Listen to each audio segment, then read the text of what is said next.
دور سے آنے والے آپ تمام مہمانوں کو خوش آمدید۔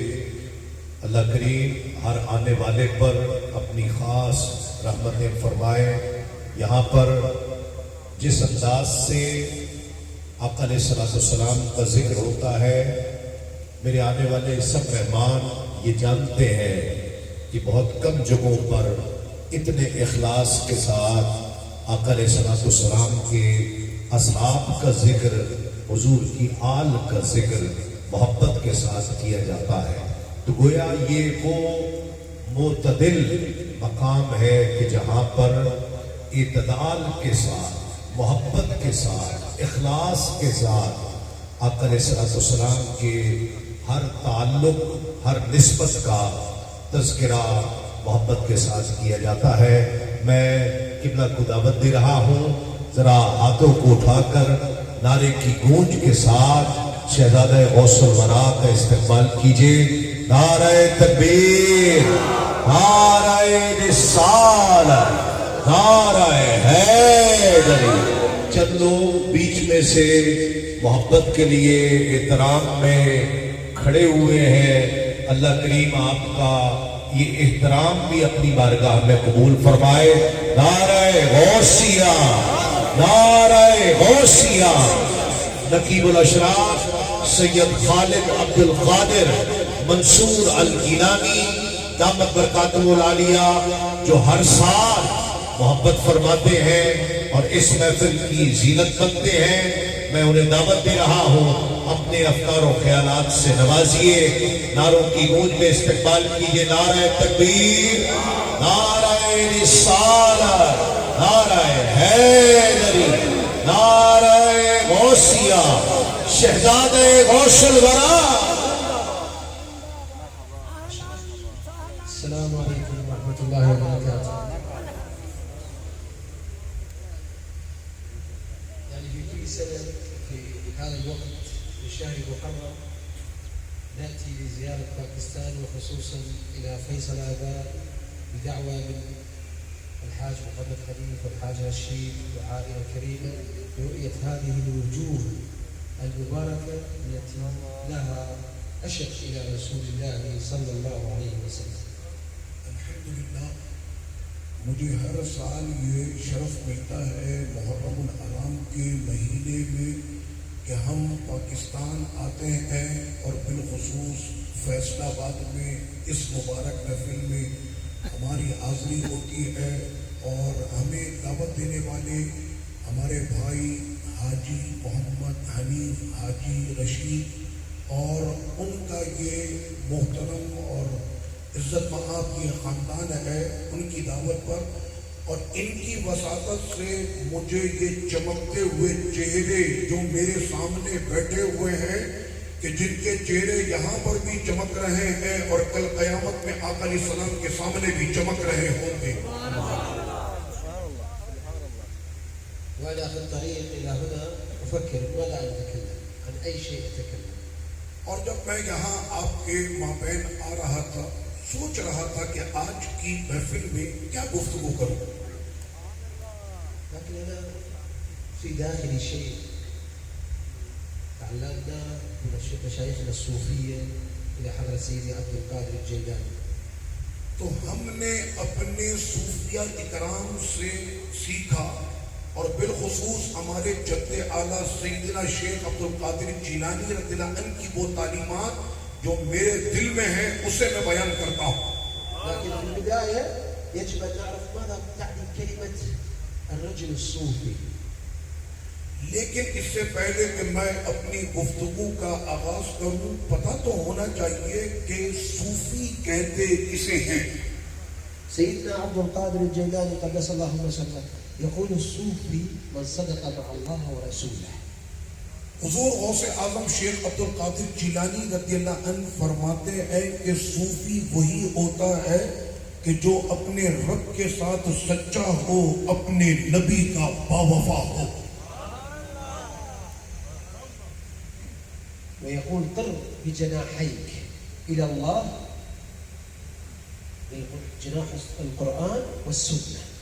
اور غوث پاک رضی اللہ عنہ نے فرمایا کہ پرواز میں کرتا ہوں دو پروں کے ساتھ، ایک کا نام اللہ کی کتاب قرآن ہے، دوسرے پر کا نام سنت مصطفیٰ ہے. لكن الصوفي ليس باللباس. لیکن صوفی صرف ظاہری بناوٹ کا نام نہیں. في ناس يقول هذا صوفي يلبس جبة جديدة ونجداشة جديدة وحذاء جديد، هذا ليس بصوفي. الصوفي يلبس الصوف والخشب، هذا كلام غير صحيح. بعض لوگ یہ سمجھتے ہیں کہ جو صوفی ہے وہ اچھا جبہ، اچھا لباس، اچھا کپڑا نہیں پہن سکتا، بلکہ وہ ٹاٹ کا کپڑا پہنے اور پھٹے پرانے لباس میں آئے تو سمجھتے ہیں کہ یہ صوفی ہے. يعني سيدنا عبد القادر الجيلاني قدس الله سره من كبار الصوفية. حضور سیدی شیخ عبد القادر جیلانی رضی اللہ عنہ تو تمام صوفیوں کے سلطان ہیں، لكن زهد بالدنيا. لیکن آپ نے ہمیشہ دنیا کو اپنے سے دور رکھا. كيف؟ کیسے؟ الآن نحن دائما نطمح أن أشتري بيت، بعد البيت أشتري قصر، أصير من الأغنياء، فكل يوم لدي طموح يتجدد، يتصاعد الطموح، ليس له حد. لیکن ایک حضرت انسان ہے کہ جس کی حرص ہوس ختم نہیں ہوتی. ایک گھر کے بعد کہتا ہے اب محل خریدوں، ایک محل کے بعد کہتا ہے اس سے بھی بڑا گھر خریدوں. اس کی یہ ہوس ختم نہیں ہوتی. يريد أكثر، يريد أكثر، يطلب أكثر. يعني كل يوم يقول هذا البيت بيت القصر، حصلت على مليون روبية، لا أريد أصل 10 مليون روبية، أوصل 10 مليون روبية، لا أصل 100 مليون روبية. ما في طموح متوقف، دائما يتجدد. تو انسان کی جو یہ حرص ہے یہ ختم نہیں ہوتی. گھر کے بعد محل، محل کے بعد کہتا ہے کہ لاکھ، لاکھ کے بعد کہتا ہے 10 لاکھ، پھر کہتا کروڑ، کہتا نہیں اب ارب میرے پاس ہونے چاہیے. هذا الإنسان يريد أن يمسك الدنيا. اور یہ ہے وہ حضرت انسان کے جو دنیا کو پکڑنا چاہتا ہے والدنيا تهرب، اور دنیا اس سے دور بھاگتی ہے. وهنالك دنيا تريد أن تمسك الإنسان. لیکن وہیں پر کچھ اللہ کے بندے ایسے ہیں کہ جن کے پیچھے دنیا دوڑتی ہے. فجاءت الدنيا إلى عبد القادر الجيلاني. تو غوث پاک رضی اللہ عنہ کے پاس دنیا آئی. أملاك، بيوت، مرداء، محبين، لكنه طلقها. بہت سا مال، گھر، مریدوں کی تعداد، سب کچھ آپ کے سامنے تھا، لیکن آپ نے سب کو ٹھکرا دیا. كان يقف عند باب بيته وبيده صحن من الطعام، يقف بنفسه، ليس بخادم، ليس بعامل. هو الشيخ عبد القادر يقف وبيده صحن الطعام ويقول هل من جائع فنطعمه، هل من عاري فنكسيه، هل من مسافر ينزل عندنا. غوث پاک رضی اللہ عنہ اپنے گھر کے دروازے پر روز آنا کھانا لے کر کھڑے ہوتے تھے.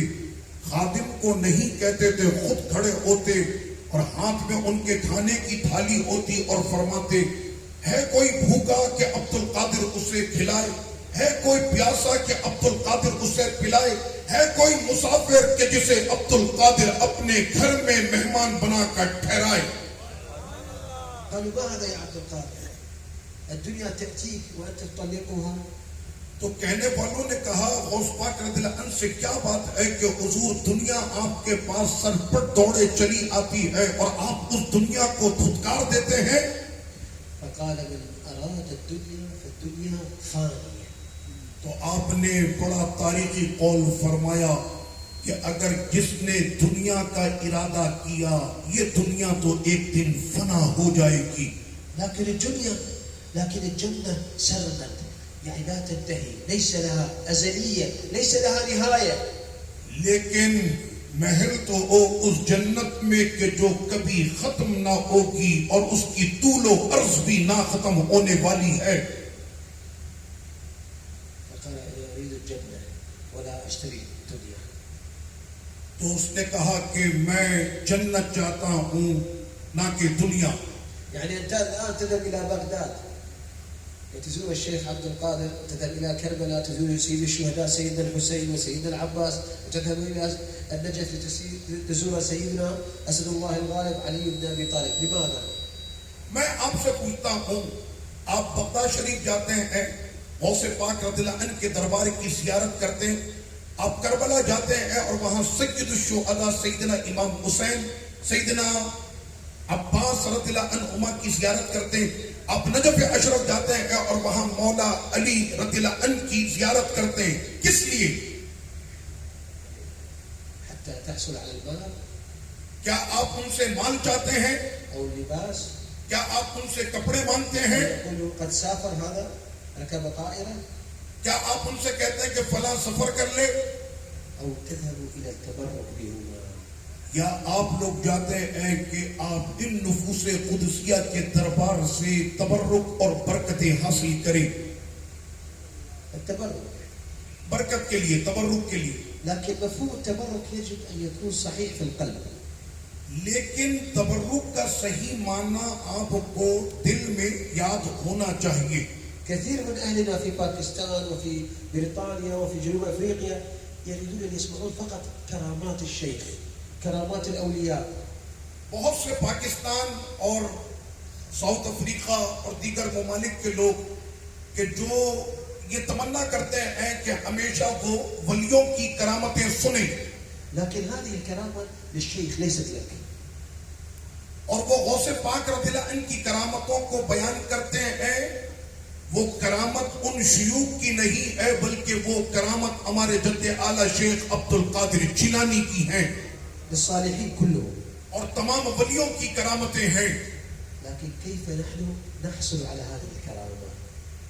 کیا کبھی ہم نے یہ سوچا کہ یہ کرامت ہم بھی حاصل کر سکتے ہیں؟ کیسے؟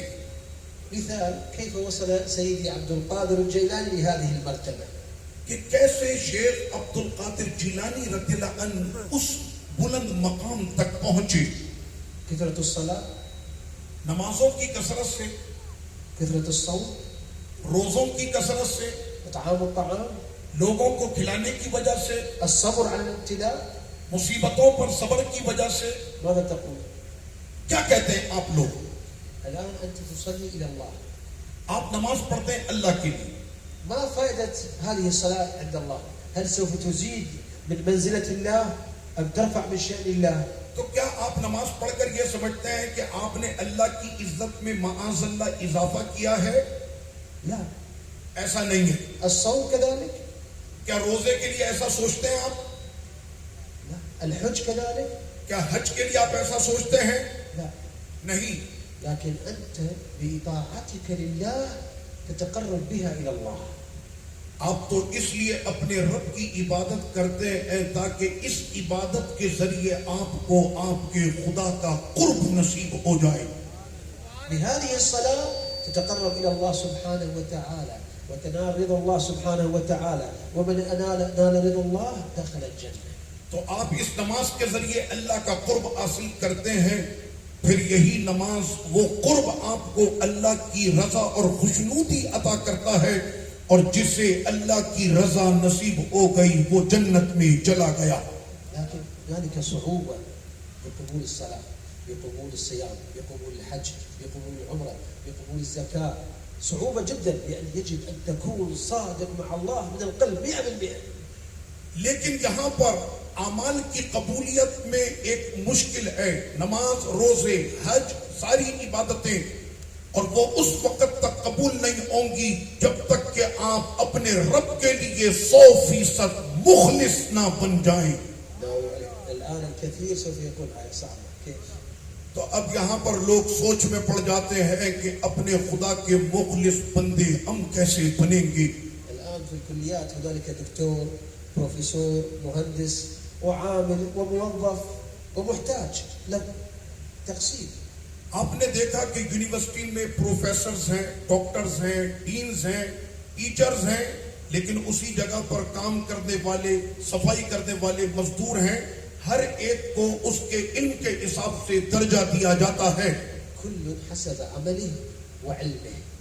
اور ہر ایک اپنے عمل اور اپنے علم کے سبب درجات پاتا ہے.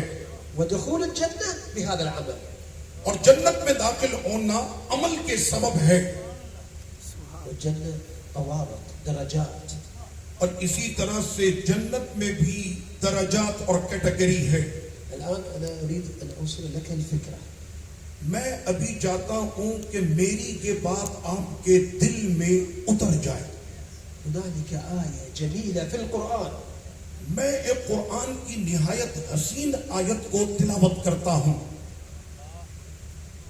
يوم يوفى الصابرون أجرهم بغير حساب. کہ اس دن صبر کرنے والوں کو خدا پورا پورا اجر عطا فرمائے گا. نعرف الصبر. تو ہم جانتے ہیں صبر کیا ہے. الصبر على المرض، على الابتلاء، على الجوع، على الفقر. الصبر بكل شيء. کہ ہمارا کوئی پیارا چلا جائے دنیا سے صبر کرنا ہے، کھانا نہ ملے صبر کرنا ہے، آزمائشوں پر صبر کرنا ہے، مصیبتوں پر صبر کرنا ہے. سبحان. وكلمة الأجر نعرف الأجر، الأجر على قدر المشقة.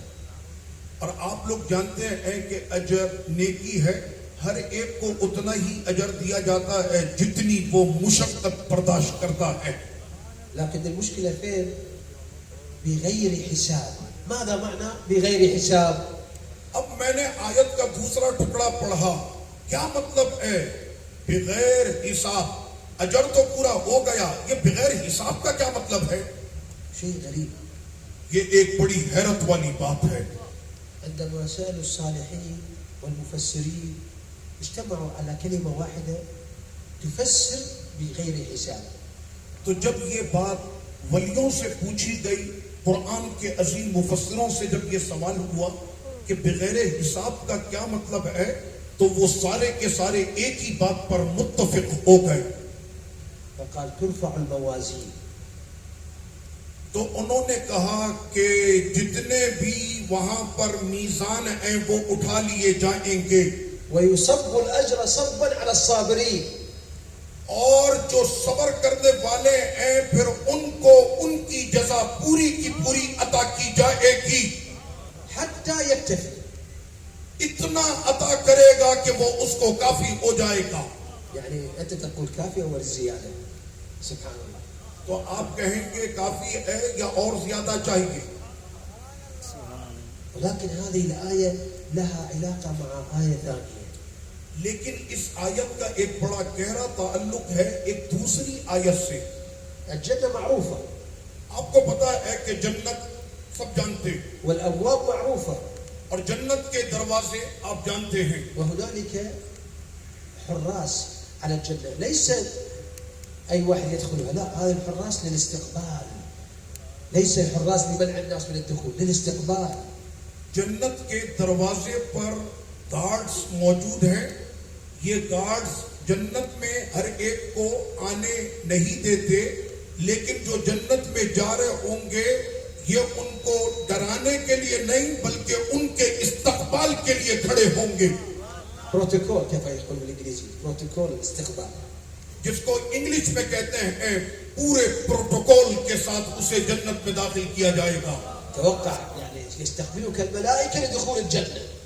فرشتوں کی فوج جنتیوں کا استقبال کر رہی ہوگی. موقف جميل. وہ دیکھنے والا حسین نظارہ ہوگا. يعني الناس تبكي عندما يستقبلك الملائكة. اور اس وقت آنکھیں پرنم ہوں گی جب فرشتے ان کا پرتپا استقبال کریں گے. تستقبل ليس كالملوك. کیا بادشاہوں کا استقبال ہوتا ہے؟ کچھ نہیں، ان کا استقبال اس سے بھی بڑھ کر ہوگا. ما لم تراه عين ولم تسمعه بأذن ولم يظهر على قلب. آج تک ایسا پروٹوکول کسی آنکھ نے دیکھا نہیں، کسی کان نے سنا نہیں. عقل کے گھوڑے بھی دوڑا لو وہاں تک عقل بھی نہیں پہنچ سکتی. لكن يدخل الجنة إلا لديه إشارة من الله، إلا أن يشاء الله. تدخل الجنة ليس بعملك، ليس بالصلاة، ليس بالصوم، ليس بالزكاة، لكن حتى أن يشاء الله أن تدخل الجنة. اور جب جنت میں بندہ جا رہا ہوگا کیا وہ اپنے عمل سے جائے گا؟ نہیں، اللہ کے چاہنے سے، اس کے فضل سے وہ جنت میں جائے گا.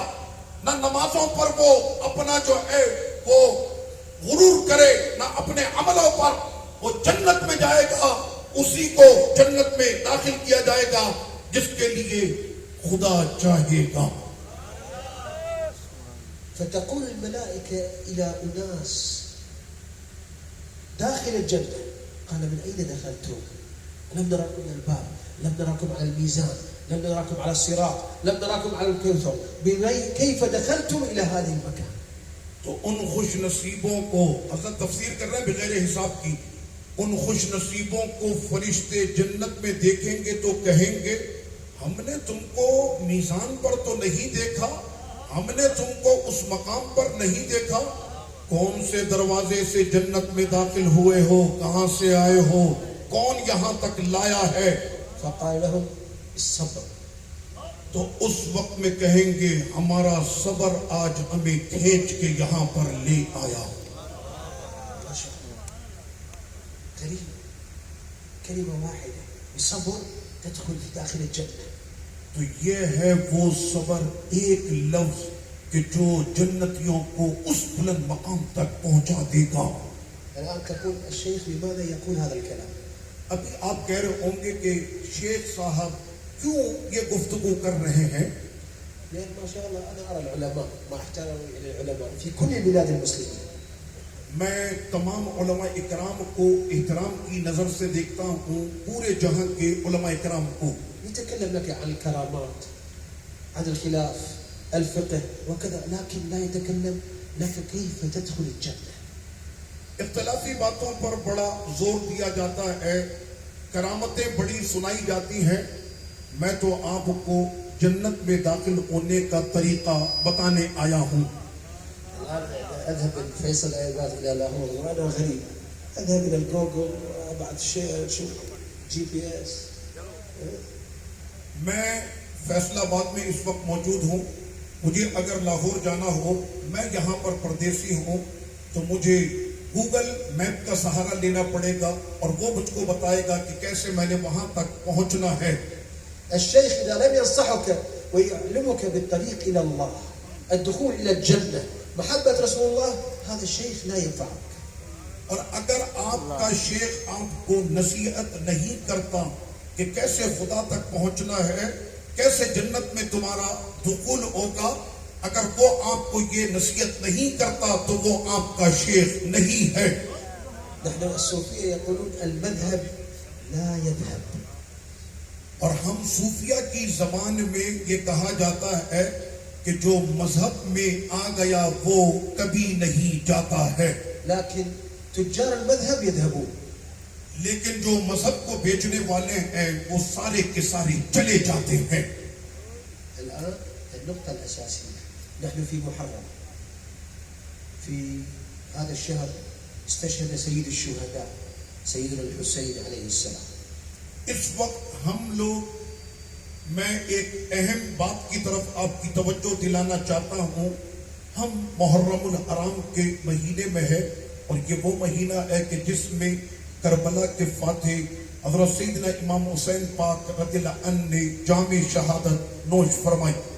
لكن أنت إذا درست أحاديث الرسول صلى الله عليه وسلم ودققت في كلام الرسول عن سيد الحسين عندما قال هذا ولدي الحسين يقطع رأسه ويخوض بحره بالدماء، يعني قد بشره رسول الله بالشهادة۔ سیدنا امام حسین پاک رضی اللہ عنہ آقا کریم صلی اللہ علیہ وسلم کے جگر گوشہ نواسہ رسول، یہ وہ ہے کہ جن کو ان کے بچپن میں ہی آقا علیہ الصلوۃ والتسلیم نے ان کی شہادت کی خوشخبریاں عطا فرما دی تھی۔ يعني سيدنا الحسين عندما خرج من المدينة متوجه إلى أرض العراق إلى كربلاء، هو يعرف أنه يذهب إلى شهادته التي بشر بها رسول الله صلى الله عليه وسلم۔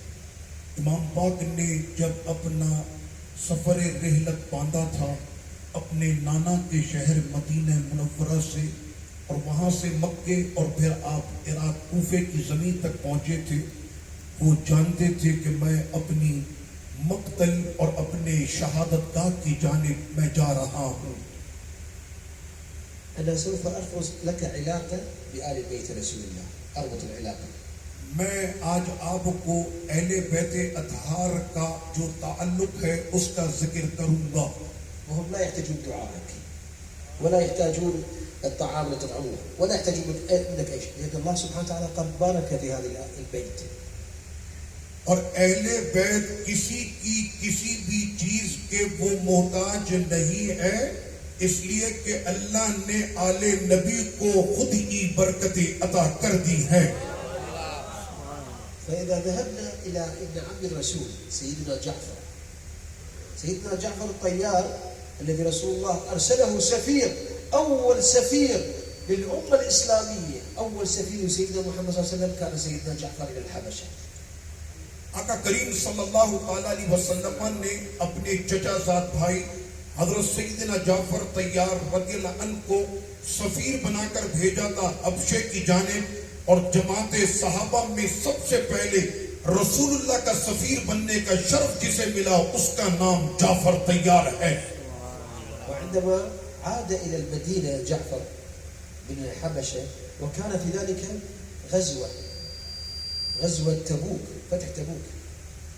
اور جس وقت میں آپ واپس مدینہ منورہ تشریف لائے، یہ وہ وقت تھا کہ صحابہ کرام علیہم الرضوان اپنے آقا کے ساتھ لوٹے تھے تبوک کی فتح سے،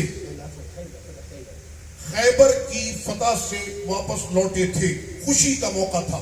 فعندما دخل إلى المدينة ودخل إلى مسجد رسول الله، ماذا قال رسول الله عن سيدنا جعفر؟ اور جس وقت میں حضرت سیدنا جعفر طیار رضی اللہ عنہ آقا علیہ الصلوۃ والتسلیم کی مسجد مبارک مسجد نبوی شریف میں تشریف لائے، ماذا قال؟ کیا کہا آقا علیہ الصلوۃ والتسلیم نے خوشی جعفر کو دیکھ کر؟ قال أفرح بعودة جعفر بفتح خيبر.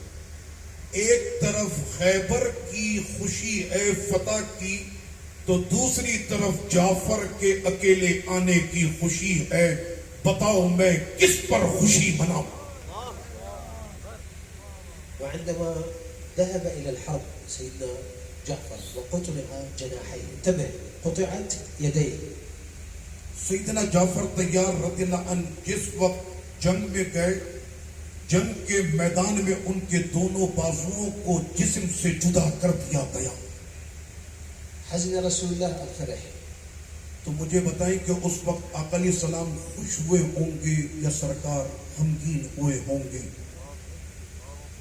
غزوة تبوک تبعد عن المدينة 1000 كيلومتر. اور غزوہ تبوک جو ہوئی تھی وہ مدینہ منورہ سے 1000 کلومیٹر پر.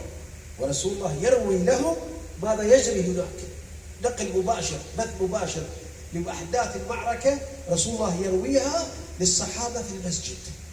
تو وہ غزوہ موتا کہ وہ 1000 کلومیٹر کی دوری پر ہے، میدان معرکہ میں جو کچھ ہو رہا تھا آقا اپنے غلاموں کو مدینہ شریف میں ایک ایک پل کی خبر دے رہے تھے.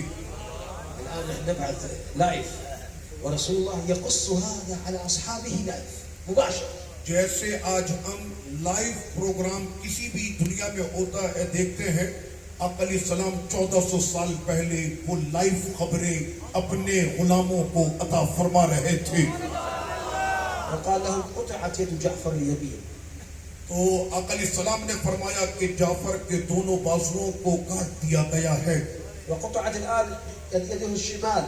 اور ان کے بائیں بازو کو بھی اب کاٹ دیا گیا. وقتل جعفر الآن. اور اب میرا جعفر جام شہادت نوش کر گیا. فالصحابة ارتعبوا. تو جس وقت میں صحابہ کرام نے سنا تو ان پر ایک کیفیت طاری ہو گئی، لكن رسول الله ابتسم. لیکن آقا علیہ الصلوۃ والتسلیم مسکرائے. قال أدخله الله الجنة وأبدله بجناحين ودب جناح يطير في الجنة أينما كان. اللہ نے میرے جعفر کو جنت میں داخل کر دیا. اسلام کے لیے اس نے اپنے 2 بازو کٹائے تھے، اللہ نے اس کے بدلے جنت میں اسے 2 پر عطا کر دیے ہیں. وہ جنت میں پرواز کر رہا ہے اور اس کی پرواز جہاں تک وہ چاہے جا سکتا ہے. واستشهاد سيدنا الحسين هو سيد شباب أهل الجنة، يعني رسول الله قال هو سيد شباب أهل الجنة، يكفي أنه سوف يكون في الجنة. اور جب بات ہو سیدنا امام حسین پاک رضی اللہ عنہ کی شہادت کی، اس حسین کی میں بات کر رہا ہوں جو تمام جنتی جوانوں کا سردار ہے. آقا علیہ السلام کا ان کے حق میں اتنا فرمانا ہی کافی ہے کہ وہ جنتی جوانوں کا سردار ہے. یہ تو سب کو پتا ہے کہ امام حسین سے جنت میں ملاقات ہوگی. ايش هذا الكلام؟ الربط يوم يوفى الصابرون صبر على ابتلاء سيدنا الحسين ودخل الجنة. اور اب آپ کہیں گے کہ شیخ صاحب نے یہ کون سا تعلق آیتوں کا آپس میں جوڑا امام حسین سے؟ تو میں یہ کہوں گا وہ صبر یاد کرو جس کا میں نے ابھی ذکر کیا تھا. ادھر امام حسین نے پورا خاندان قربان ہونے کے بعد بھی صبر کیا تو وہ جنتی جوانوں کے سردار ہیں. صبر على الابتلاء، قاتلوه وقتلوه وقطعوا رأسه، هذا ابتلاء، صبر وصبر. جن کے پیاروں کو ان کے سامنے کاٹ دیا گیا، سروں کو تن سے جدا کر دیا گیا، لیکن زبان پر شکوے کا ایک لفظ بھی نہ آیا. اسی کو تو صبر کہتے ہیں. كيف هذا اسمه الجنة؟ دخل الجنة بغير حساب. تو یہ ہیں وہ صبر والے کہ جن کو اللہ بے حساب جنت میں داخل فرمائے گا. ماذا عنك انت؟ تو آپ کیا کہتے ہیں اس بارے میں؟ ايش حتعمل حتى تدخل الجنة؟ آپ کیا کریں گے کہ آپ بھی جنت میں داخل ہو جائیں؟ يجب ان تكون كالصحابة وكآل البيت وكسيدنا علي وكسيدنا الحسين وكعبد القادر الجيلاني بالصبر على الابتلاء والتقرب الى الله سبحانه وتعالى حتى تفوز بالجنة. تو آپ کو بھی وہی عمل اپنانا پڑے گا کہ جو صحابہ اکرام نے، اہل بیت اطہار نے، اللہ کے پیاروں نے مصیبت اور مشقتوں میں جو انہوں نے صبر کیا، تو آپ بھی اگر صبر کریں گے تو رب کریم آپ کو بھی اسی مقام پر جنت میں جگہ عطا فرمائے گا.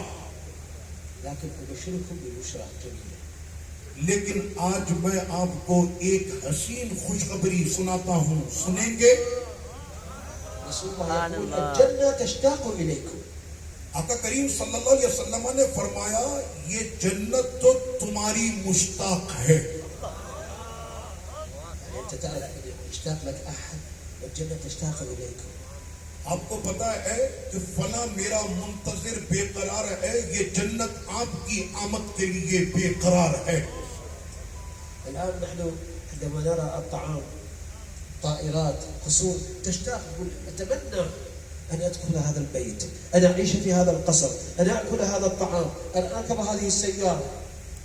جب ہم دیکھتے ہیں اچھا کھانا تمنا کرتے کاش ہمیں بھی ملے کھانے کو. جب ہم دیکھتے ہیں طیارہ پرواز کرتے ہوئے تمنا کرتے ہیں اس میں ہم بھی بیٹھے. جب ہم کوئی حسین محل دیکھتے تمنا کرتے ہیں کہ کاش یہ ہمارے مقدر میں آ جائے.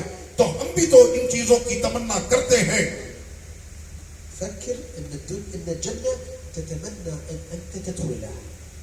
لیکن یہ جنت رسول اللہ کے غلاموں کے لیے بے قرار ہے. وہ جنت تمنا کرتی ہے کہ حضور کا یہ غلام مجھ میں سما جائے. سبحان اللہ، سبحان اللہ. ليش؟ بالعمل. لیکن یہ کیسے ہوگا؟ عمل سے. وهو ليس بصعب. اللہ. اور یہ کوئی مشکل نہیں ہے. فقط أن تصفي قلبك. سب سے پہلے تو اپنے دل کو ستھرا کر لیں، صاف کر لیں. يعني الصدق مع الله. اپنے خدا کے ساتھ سچے ہو جائیں. ليس بألف مرة تقول أستغفر الله. یہ مطلب نہیں کہ 1000 مرتبہ آپ نے تسبیح پڑھی استغفر اللہ کی. رسول الله يقول أنا أستغفر في اليوم والليلة 100 مرة. رسول الله. آقا کریم صلی اللہ علیہ وسلم ارشاد فرماتے ہیں کہ میں صبح شام 100 مرتبہ استغفار پڑھتا ہوں. يكفي. 100 مرتبہ کافی ہے. سيدنا موسى عندما طلب من الله سبحانه وتعالى أن يكون هارون وزير له لم يقل له حتى يقاتل معي ضد فرعون.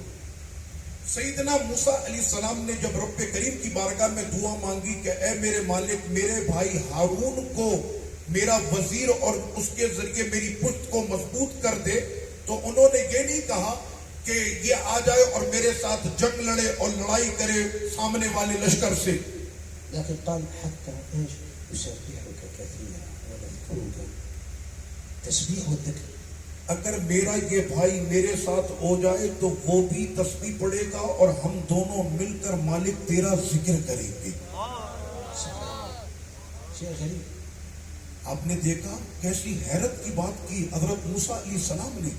يعني ما فائدة الذكر کیا فائدہ ہے اللہ کے ذکر کا؟ عظيمة جدا. بہت بڑا ہے.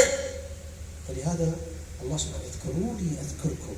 اسی لیے تو رب کریم فرماتا ہے تم مجھ کو یاد کرو میں تمہارا چرچا کر دوں گا. اذكروني اذكركم. تم مجھے یاد کرو میں تمہارا چرچا کر دوں گا. واستغفروا الله سبحانه وتعالى. الاستغفار اجمل ما ذكر في القرآن. تو استغفار پڑھو کرو اپنے رب کے ساتھ. اور قرآن کا سب سے حسین استغفار کون سا ہے؟ ماذا يقول الله سبحانه وتعالى في القرآن لسيدنا محمد صلى الله عليه وسلم؟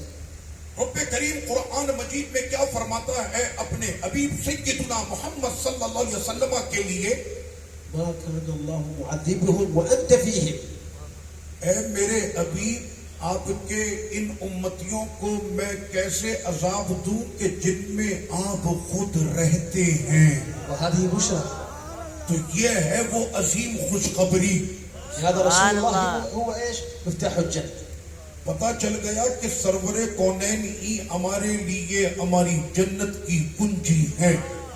وما كان الله معذبهم وأنت فيهم وما كان الله معذبهم وهم يستغفرون. والاستغفار إذا استغفرت الله لن يعذبك الله. محبوب کے صدقے آپ سارے کے سارے اللہ کے عذاب سے محفوظ ہیں. آگے فرمایا اور ان میں وہ ہیں کہ جو اپنے رب سے استغفار کرتے ہیں ان کی وجہ سے. ايش هذه الفائدة العظيمة؟ اب پتا چلا کہ کتنا بڑا فائدہ ہے استغفار کرنے کا. استغفر الله ولكن ليس كما تفعل استغفر الله استغفر هذا غير مقبول. هذا استغفار پڑھنا ہے لیکن ایسے نہیں استغفر اللہ جلدی جلدی ایسے نہیں. الآن عندما تذهب إلى مدير أو وزير تتكلم معه باحترام وبهدوء حتى يسمع كلامك وتصل الفكرة. آپ جب کسی بڑے ڈائریکٹر کے پاس جاتے ہیں کتنے آرام ادب اور ٹھہر کر آپ اس سے بات کرتے ہیں تاکہ یہ میری بات پوری سن لے اور جو میں چاہتا ہوں مجھ کو عطا کر دے. فكيف سوف يكون الاستغفار بينك وبين الله سبحانه وتعالى؟ تو جب آپ اپنی درخواست کائنات کے مالک کو پیش کرنے جا رہے ہیں تو پھر آپ کا انداز کیسا ہونا چاہیے؟ الآن عندما نصلي الصلاة الله أكبر أنا أرى في التلفزيون صلاة التراويح الحمد لله رب العالمين الرحمن الرحيم صلي يعني هل هنالك أحد خلفي يلحقك الوقت يذهب منه؟ ہم اور آپ دیکھتے ہیں ٹیلی ویژن پر تراویح دکھا رہے ہوتے ہیں اور کچھ ایسے اسپیڈ کے ساتھ پڑھنے والے ہوتے ہیں محسوس ہوتا ہے کہ شاید پیچھے سے اس کو کہا جا رہا ہے وقت کم ہے جلدی کر بھائی آگے بڑھنا ہے. ايش المشكلة؟ الوقت إلى الله سبحانه وتعالى وقت بسيط دقائق لا تستطيع أن تتحمل أن تقف على السجادة وتطيل في الصلاة. کیا اتنا تھوڑا سا وقت اپنے خدا کے لیے تحمل کے ساتھ برداشت کے ساتھ کیا اپنے خدا کے لیے کھڑے نہیں ہو سکتے جہاں نمازوں پر؟ يعني رسول الله يقول وقرة عيني في الصلاة. آقا کریم صلی اللہ علیہ وسلم نے ارشاد فرمایا میری آنکھوں کی ٹھنڈک نماز میں ہے.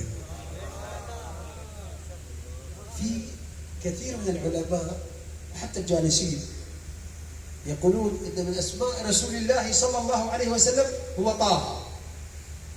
علماء اکرام سے آپ نے سنا یہاں پر بھی بہت سے علماء اکرام یہاں پر موجود ہیں اور آپ نے ان علماء اکرام سے یہ سنا ہوگا کہ آقا کریم صلی اللہ علیہ وسلم کے اسماء نورانیہ میں ایک نام طه بھی ہے. أنا لا أعرف الوقت مسموح أن نتكلم أم نذهب؟ مجھے نہیں پتا کہ وقت مجھے اجازت دیتا ہے کہ نہیں. کیا خیال ہے گفتگو کروں کہ نہیں؟ سبحان اللہ إذا تريدون نكمل نذهب ما في مشكلة. آپ جیسا کہیں گے ویسا ہی ہو جائے گا. آپ کہیں کہ محفل یہیں پر برخاست کر دوں کر لیں گے چلے جائیں گے. کیا خیال ہے؟ جاری بسم رکھیے. الله. فيقول كلمة اسم طه في القرآن مذكور.